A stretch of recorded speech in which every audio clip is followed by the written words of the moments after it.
Welcome to Intangibles podcast. I'm Steve Berg, your host. Success is driven by how as much as by what. How we communicate, how we lead, how we relate to our environment are all vitally important. Intangibles is a podcast that explores the underlying traits, qualities, and behaviors that improve the how. This is accomplished by finding the people who have studied and been successful practicing these soft skills and having informed conversations with them to get to what is learnable. Let's begin.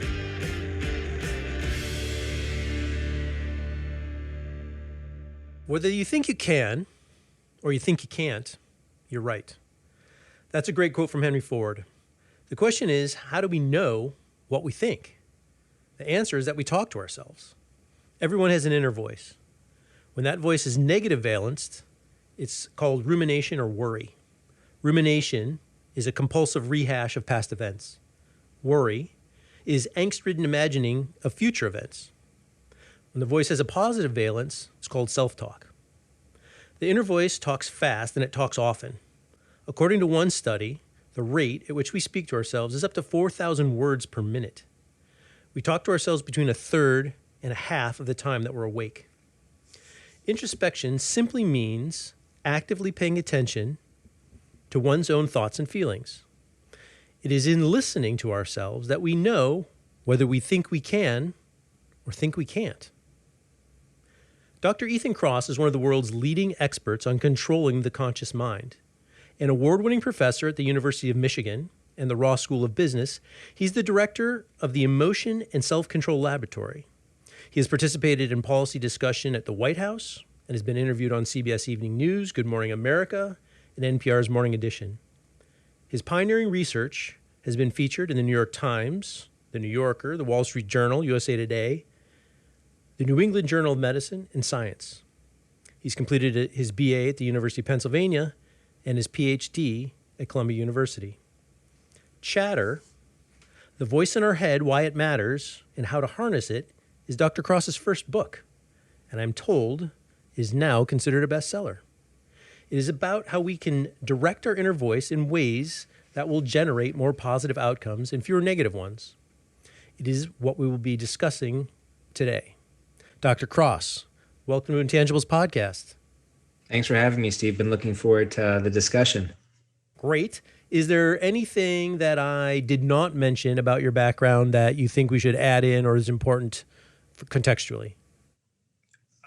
Only that I'm from Brooklyn, New York, given that I feel a connection to you sitting in New York City right now. But aside from that, I think you covered it really well. Yeah, you definitely reference the neighborhood in your book. So anybody who picks it up will definitely get the vibe as well. Okay, let's start talking more about what the inner voice is and why it's so important. Have at it. Sure. I think of the inner voice as a type of Swiss Army knife of the mind. It does lots of things for us and lots of really good things. What the inner voice refers to is our ability to silently use language, right? To talk to ourselves. And we do this to do many different things, like at the most basic level, keep a nugget of information active in our head. So if I gave you a phone number and I asked you to just repeat the phone number in your head, you repeat it silently, 209-0501. Like that's your inner voice. It's part of the mind's verbal working memory system, which is a system that all healthy minds have and need in order to function in the world. So inner voice, critical to that system. But then the inner voice does lots of other things. It helps us simulate and plan. So when I'm thinking about a big presentation I have to give, I'm rehearsing what I'm going to say in that presentation in my head. I'm then hearing what the annoying person in the audience, the question that they're going to ask me, and then I'm responding in my head to that person. Usually, truth be told, what I respond in my head to the obnoxious audience member is not what I would actually say. It's much more colorful. But right, so we're using our inner voice to simulate as well. We also use the inner voice to control ourselves. Don't do this, I should do that, when we coach ourselves along through a difficult problem. And we use the inner voice to narrate the story of our lives. So, people are meaning-making machines, right? We tend to experience the world without on autopilot until we stumble on something that we can't explain. Then we stop and we try to make sense of it. Why did they just reject me? Right? Why did this happen to me? And we use language to help us do that. And our ability to make sense of our experiences, that gives rise to our sense of who we are, our identity. And our inner voice plays a critical role in that. So this inner voice that we have and this ability to talk to ourselves, it's a superpower. It's tremendous. Now, the catch is that when we struggle with things, when we're experiencing lots of negative emotion, we often resort to this inner voice to find the way through our problems, but sometimes we end up getting stuck. So we turn our attention inward to make sense of our problems, but we don't find solutions. We just spin instead. We ruminate or worry or catastrophize, as you hinted at earlier. And that gets at what I call chatter. Chatter refers to those negative thought loops that take this incredible tool and turn it into a torture device. And so I spent much of my career trying to figure out, why does that happen? Why does the inner voice morph into chatter at times? And most importantly, what tools exist to help us bring our internal conversations back on track when they falter? Yeah. So you referenced this actually without using the specific words in your executive function, right? This is is executive function governing chatter, or is chatter governing executive function? How does that work? Yeah. So the executive functions, you could think of this as like the CEO of the brain. These are neural systems that allow us to keep information in mind, switch back and forth between different ideas, inhibit ourselves from doing things we might not want to do. It's really an amazing feat of evolution that we have these executive functions. And one of the things that chatter does is, well, let me step back. Our executive functions are they're kind of lazy, right? They're only willing to work for short periods of time.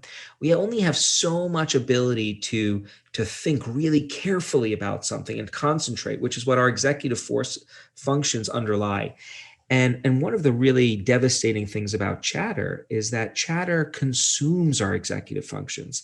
Here's the real world example of that to make this less abstract.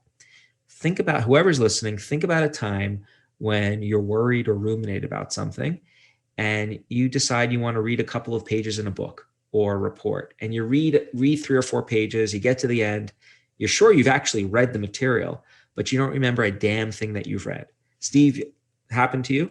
Yeah, totally, all the time. I have gotten to the point where I think, oh, I'm ruminating, and I'll try and break those loops, but I know that my bucket has a finite of executive function.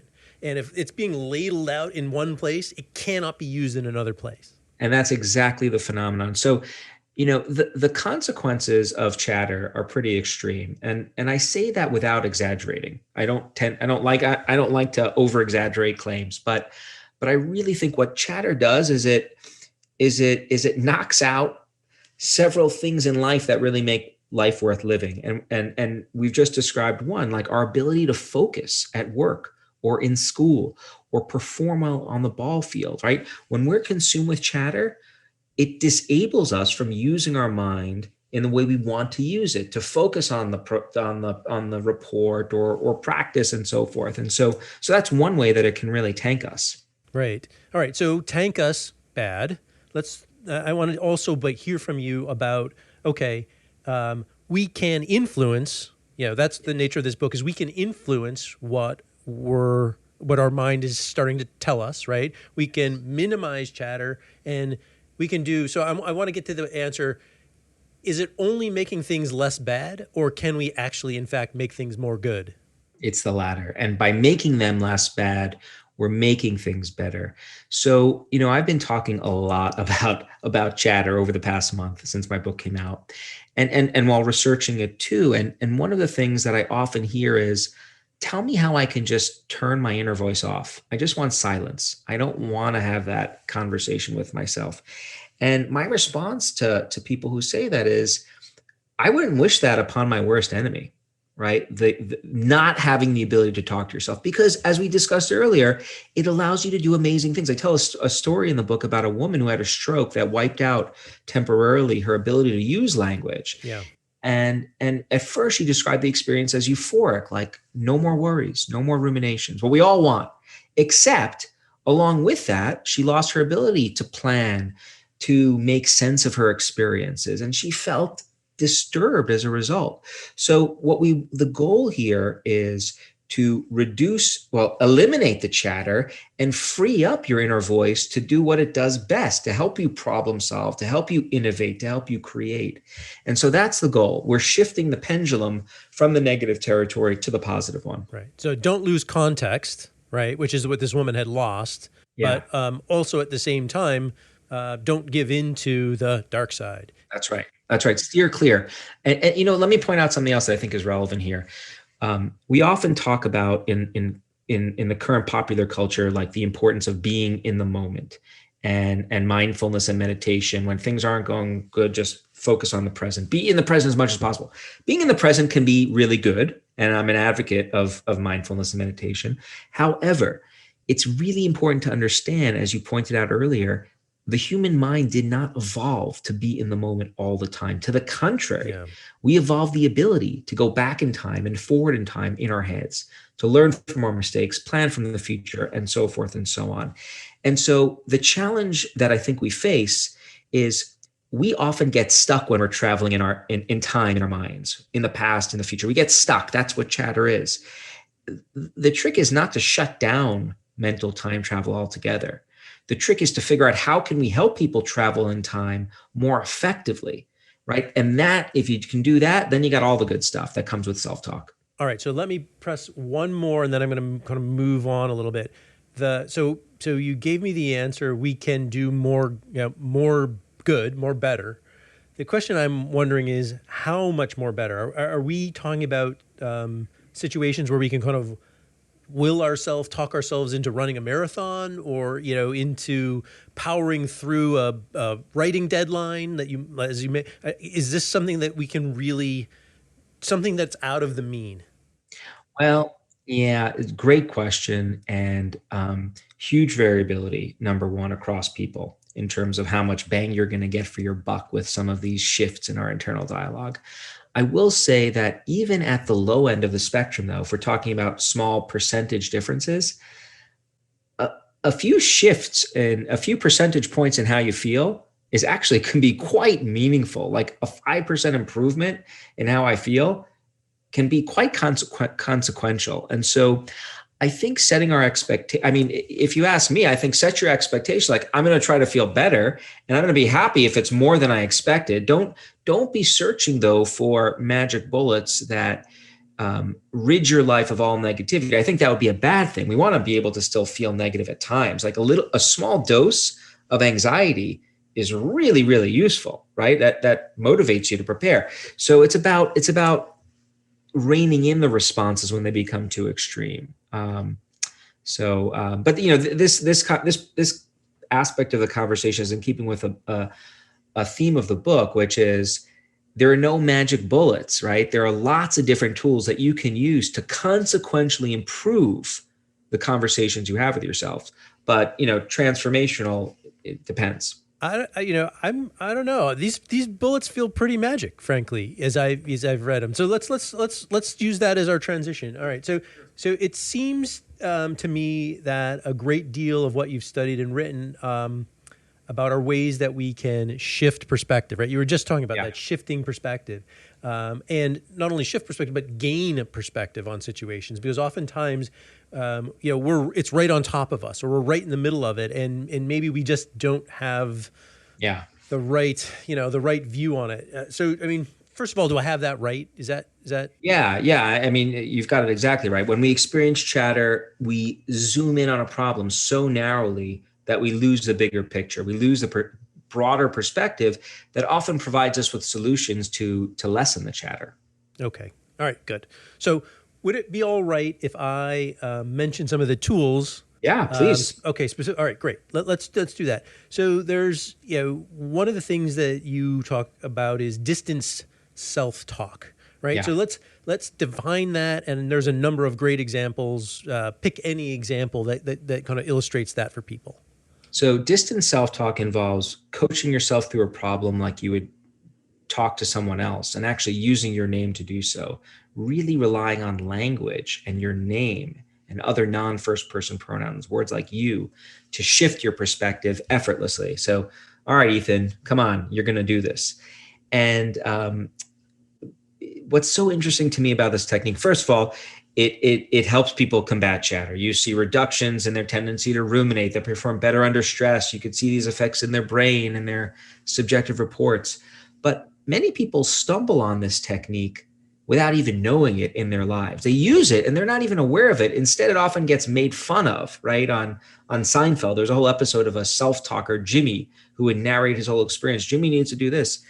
There are so many examples of people doing this when they're under stress, when they're experiencing chatter. One of my favorites is Malala Yousafzai, the youngest Nobel Peace Prize winner. She recounted to Jon Stewart several years ago about what went through her head when she discovered that the Taliban were plotting to assassinate her. And she said something to the following effect. She said, I used to think when the Tali would come, what would I do? And then I used to say to myself, if he comes, what would you do, Malala? And then I would answer, Malala, just take a shoe and hit him. And so what's captivating to me about that example is here you have a young, I think 14-year-old girl contemplating the most chatter-provoking experience you could possibly imagine. Someone's coming to kill you.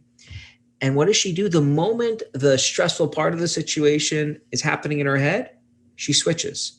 She starts coaching herself through the problem like I would give advice to you or my kids or someone else. Yeah, she separates herself from it. It's a great example. And, the book is chock full of other ones from LeBron James to Jennifer Lawrence doing this. But this is one tool that you can use. And this is a simple shift. And that's true of a lot of the tools that I talk about in the book. These are small shifts that can have effects on how you think about yourself in the world. So I was running in the park on Tuesday, and I was just fresh off the book, and I just decided I would try to do that, right? And I would, instead of, normally my self-talk is first person. Come on, I can do it. And so I did. I started shifting it, and full disclosure, it didn't have a huge effect, but I hadn't really brought myself into the weeds yet. Like I needed to be more out on the edge of when I really needed to find something extra. But it is now policy that there's a mental policy shift that I can no longer self-talk that I've got to do it distanced. I like it. I love it. There's actually I was doing an interview recently. Someone told me about a study I hadn't heard of that recently came out on running and self-talk, showing that these linguistic shifts can enhance, I think it was marathon performance or something like that. So very cool. So I'm friends with a editor of Wired magazine, and he's a distance runner, and I'm intending to have this conversation with him as well. Oh, neat. Cool. All right. Okay, so instead of self-talk, there's a number of techniques that we can use to completely take ourselves out of the equation, like literally remove ourselves from the equation as opposed to distance, right?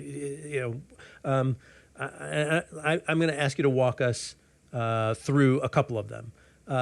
You kind of hinted at as if you were giving advice as if it was a friend. Yeah.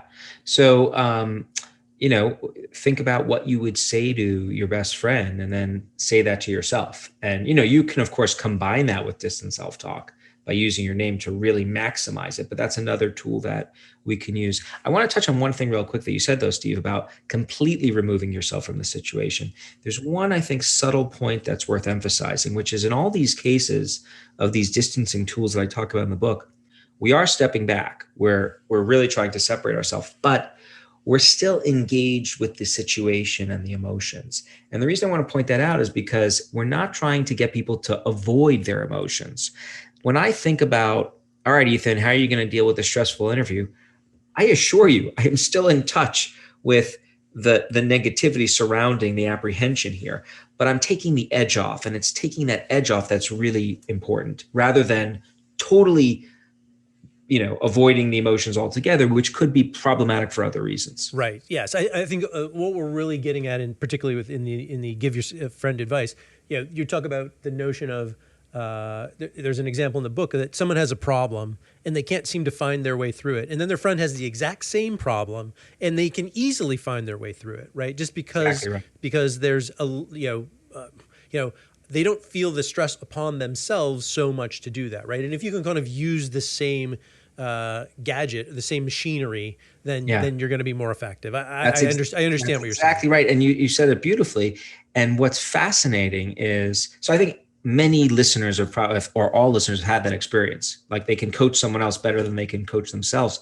We've evolved tools to be able to think about ourselves like another person. And when we activate those tools, we benefit it from it. Right. Okay. So the next one I'm actually quite curious about because of what you just explained about how you don't fully separate your emotional component.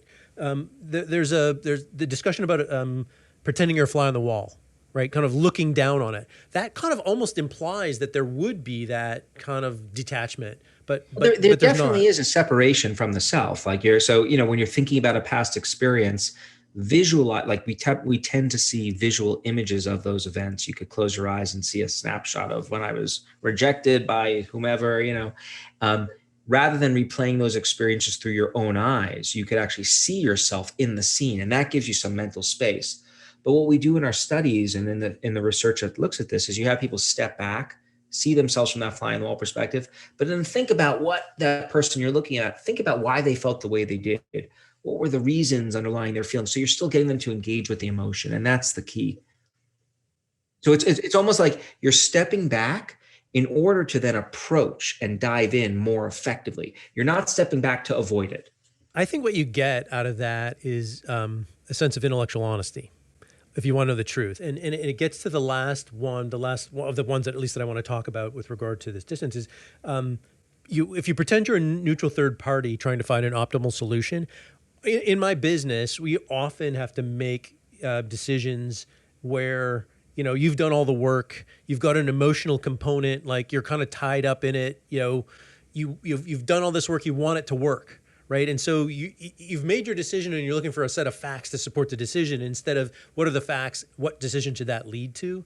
So we're in a constant state of testing whether we're being intellectually honest. My sense is that, when you are intellectually honest, you're going to make better decisions. And this is just a way of explaining how one remains intellectually honest about the situation. Yeah, so we've actually studied how this connects to the idea of wisdom and being wise. And I think in your line of work, people are hoping that you're making wise judgments, right? And that's what you're aspiring to do. And we've actually studied formally how distancing promotes wisdom. So the way we define wisdom is having intellectual humility, recognizing that there are limits to your own knowledge. That can be really useful, right, when making decisions. It also, another facet of wisdom is recognizing that the world's constantly changing, right? Like we've got to be prepared for the fluctuations of life, taking other people's perspectives, and taking this step back boosts all of those different ways of thinking about a situation. And so it's been linked with wiser thinking consistently across studies. And so it's very much consistent with what you're describing. Cool. You're a great interview because your last answer seems to be setting up the next question perfectly every time here. So this question is about perspective, frankly. And, I always enjoy talking to people that have traveled a lot in their life. It seems to me that they see things much less myopically. Their personal choices seem to be much more broadly informed.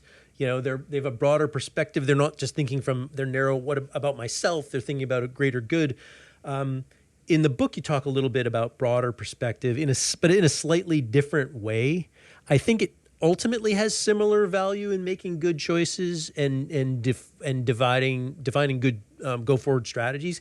Maybe do you know what I'm referring to within the book specifically? Yeah, I think so. So Tracy and yeah, would you comment on that? Yeah, I tell a story in the book about this former student who was a really captivating student. She was recruited out of high school to join the NSA, and the NSA then paid for her education at Harvard with a few catches. She had to spend her spring break and summer vacations, learning how to like scale buildings and splice antenna, and really fascinating stuff. One among the most fun interviews that I've ever had, and a really fun student to teach. In any case, she was filled with chatter in college because she had these split demands. Like on the one hand, she's trying to be a college student, but the NSA is setting rules on how she can do that. She can only take certain classes. She can't date any foreign nationals because maybe they'll be spies also. I mean, this changed my whole perception, by the way, of like the Harvard undergrads and like how many of them are actually spies in training.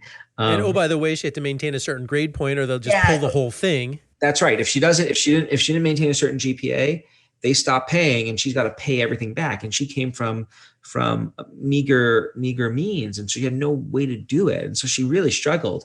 And she stumbled on different tools for managing her chatter, some of which had to do with distancing. And one was she started traveling across the country and meeting with her relatives and learning about her history. And she found out that she was a descendant of George Washington, and spent some time in New Orleans with her like voodoo aunts, and all of these very rich experiences that helped her contextualize what she was going through, right? So on the one hand, she's thinking, wow, this is tough. NSA and Harvard are providing some pressure. And to be clear, like objectively, that sounds like a pretty stressful situation.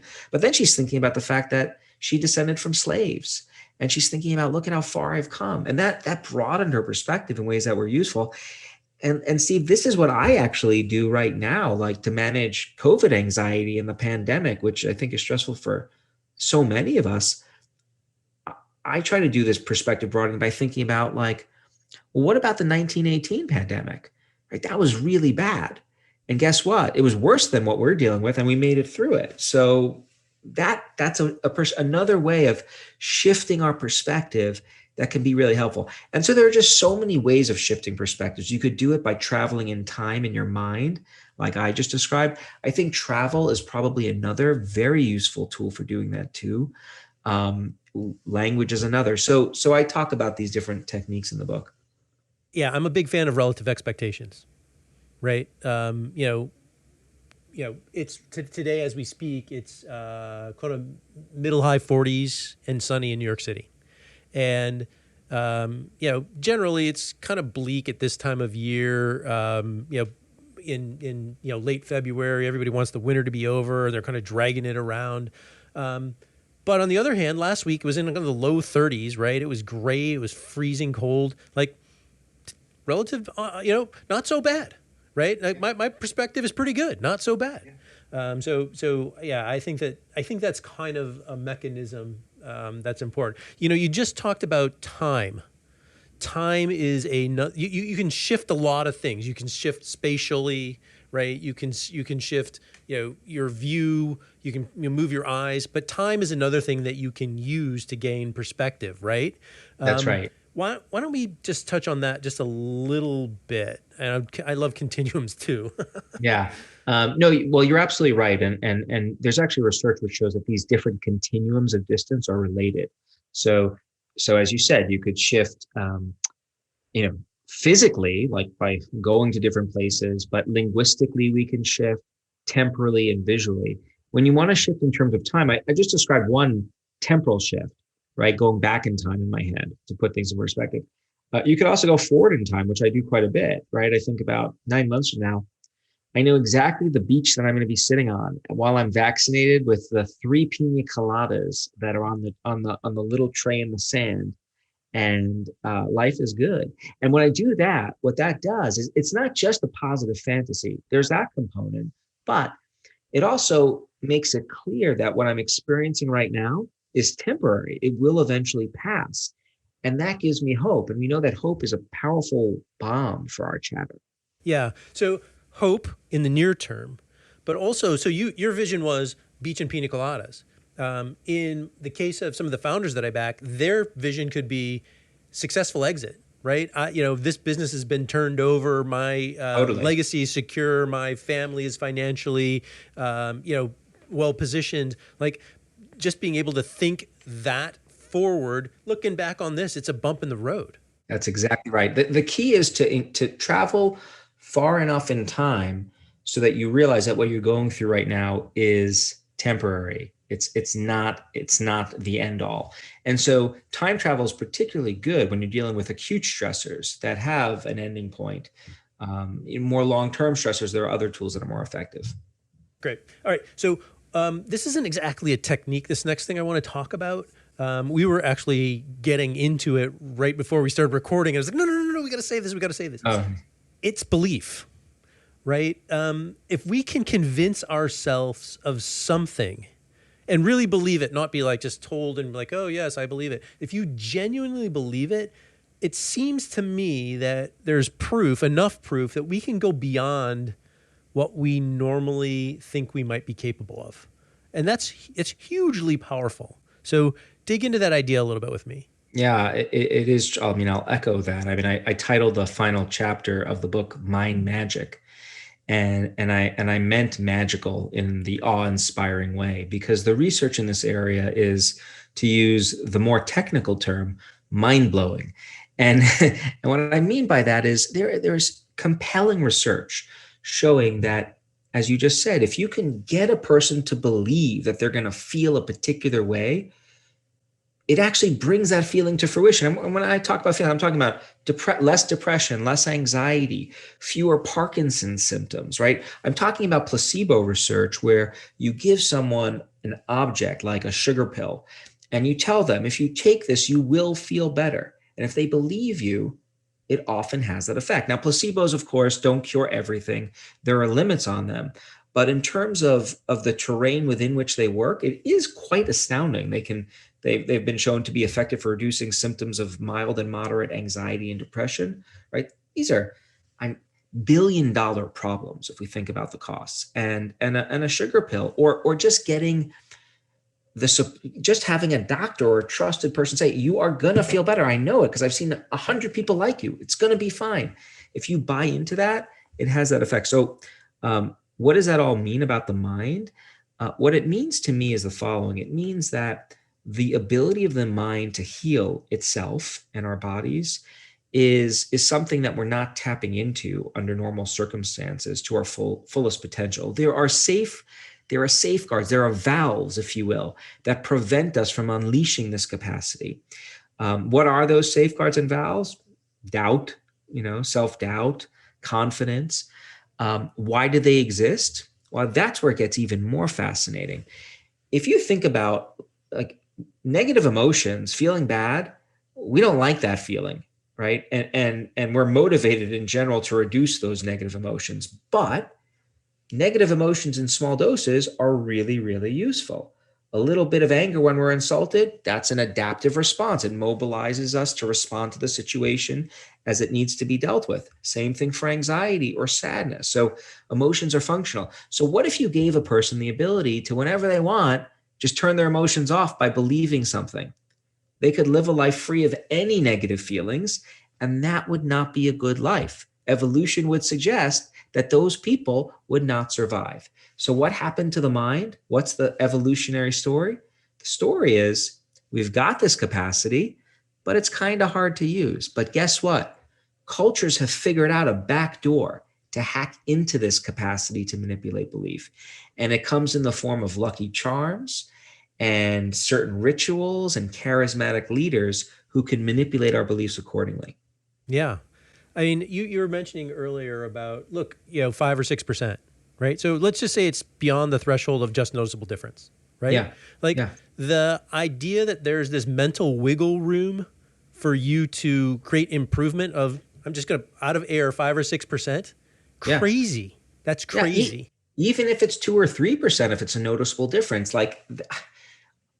we often struggle just to feel a little bit better, right? I mean, it can be, I certainly think so. Yep. You talk about reframing issues as challenges. Yeah. I think that's an important one because I think, that's literally just a posture change, right? And it can be hugely valuable. And it's such an important one. And it's one that distance self-talk often promotes. So let me break that down because I agree. It's really important. I'll give you the 30-second version of it. When you put in a person in a situation involving stress, they tend to ask themselves two questions subconsciously. What do I have to do and can I do it?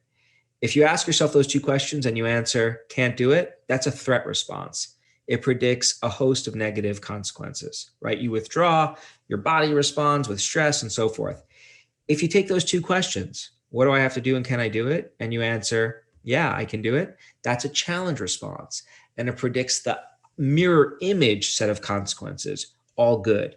So, and we know that you can shift it, right? We can shift how people are making sense of the situation. Instead of saying to yourself, I can't do it, say, yeah, Ethan, you can do it. And then you should see benefits derived. To me, the fascinating thing about that is your resources didn't change, right? Nope. You didn't gain more power. You didn't gain more mental capacity. You didn't gain anything other than just going. It's our interpretation. Yeah, and interpretation. This is another really important point. You know, a lot of people, and if we have parents who are listening too, and certainly kids, a lot of people don't realize that their thoughts aren't their destiny. When we're experiencing chatter, that doesn't mean we're destined to continue feeling this way, that we have agency and the ability to change how we're thinking about something to change the way we feel. It's often easier said than done, of course. And the tools in the book are designed to help people do that, but we can change. And that's, I think, a very empowering idea. So we envisioned a moment ago, we envisioned what success is, right? Oh, in the future, it will be beaches and pina coladas. It will be successful exit. We can also remind ourselves of past challenges too, right? Hey, Totally. yeah, I've made it to the top of this mountain before. I've been around the block before, and that can be, kind of reassuring. Yeah, that's my, like, one of my two-step techniques, right? Before a high stress interaction. First thing I think is, well, all right, it'll be over in 2 hours and then I'm back to normal life. So that gives me some idea of stability. And then I think I've done this 200 times before and I'm still here and it's been okay. And again, small shifts that really can change the way we deal with these situations in consequential ways. And knowing that you're a Michigan man, I will add in that that's why you bet on Tom Brady to win the Super Bowl, right? Because he's been there 6 other times. That's right. It's pretty astounding. Yeah. All right. So look, I think as far as the tools and techniques, I think we've got that waterfront pretty well covered. There's just one other area that I think will help people feel more confident in that, and that is why these tools that we've just talked about, why do they work? Like, not belief per se, but what's actually happening? What's the neurochemical response? What's the behavioral psychology that allows us to change our thought process, that allows us to change our stress level and alter our physiological response? If you could spend some time on that, it'd be helpful. Sure.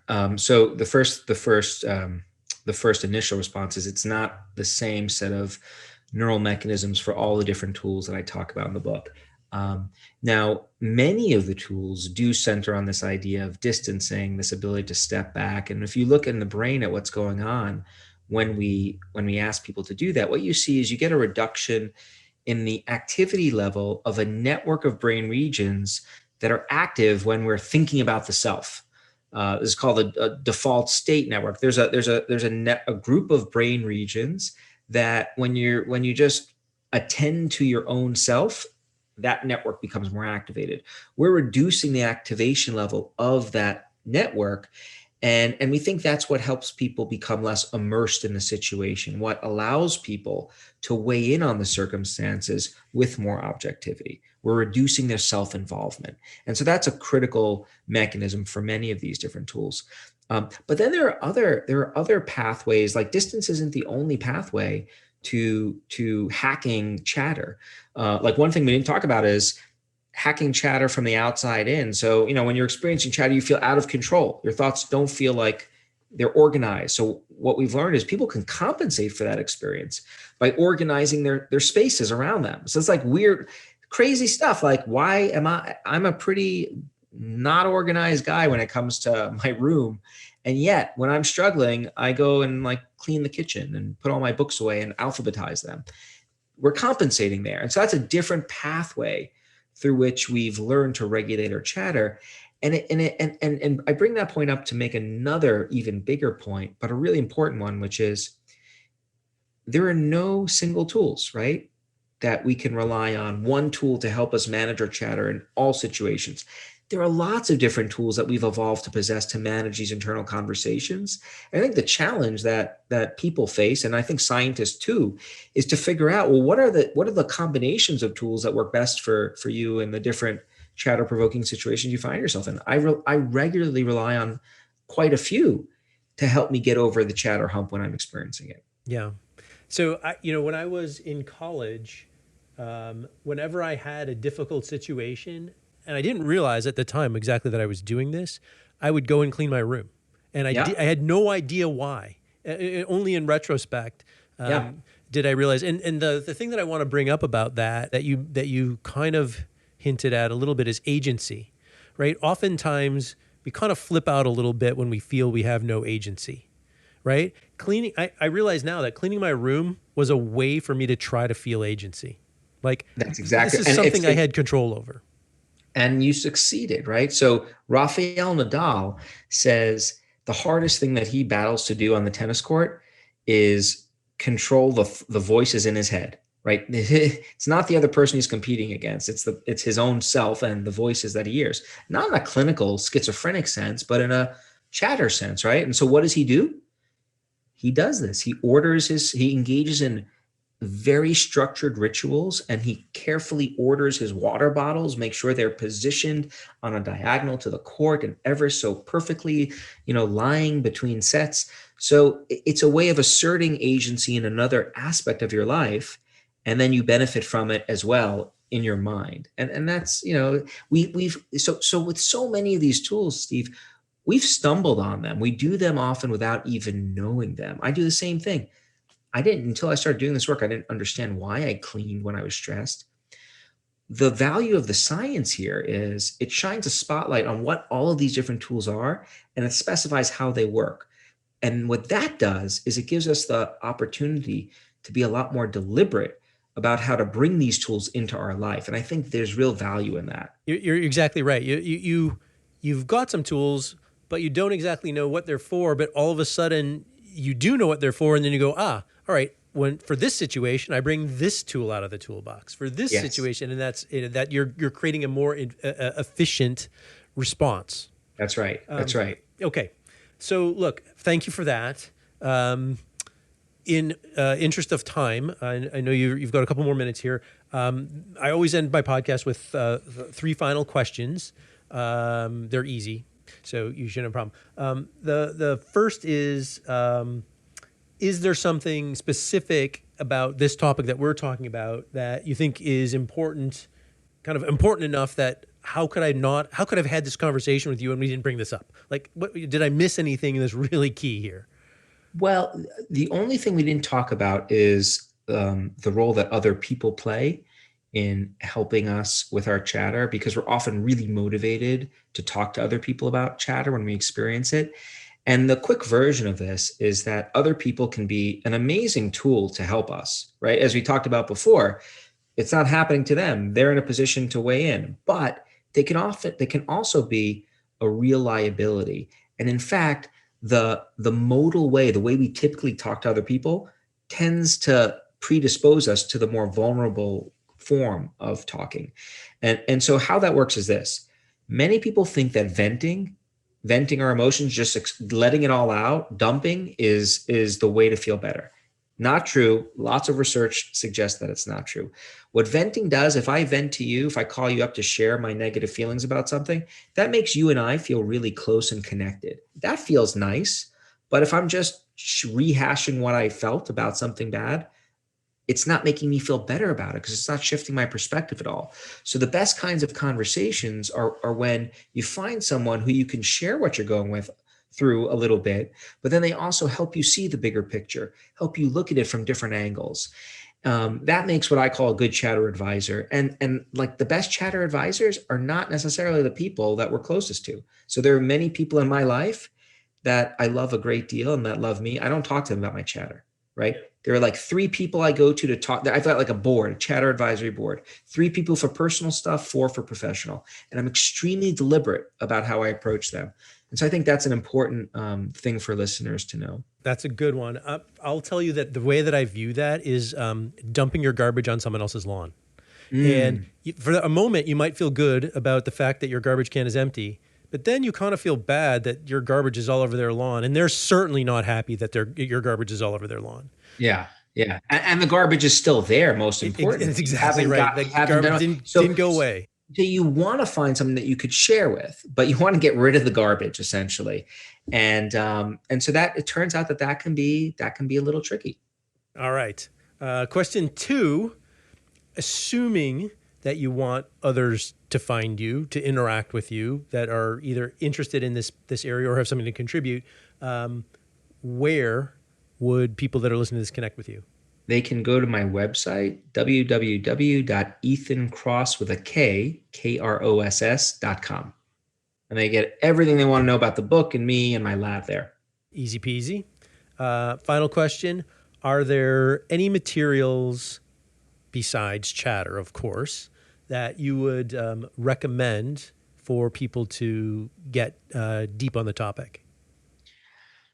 The book that I read, several times, every time I teach a course on this topic is Viktor Frankl's Man's Search for Meaning. So if you're generally interested in the power of the mind to heal and how it can work under adversity, check that book out. I think it's nice. Pretty cool.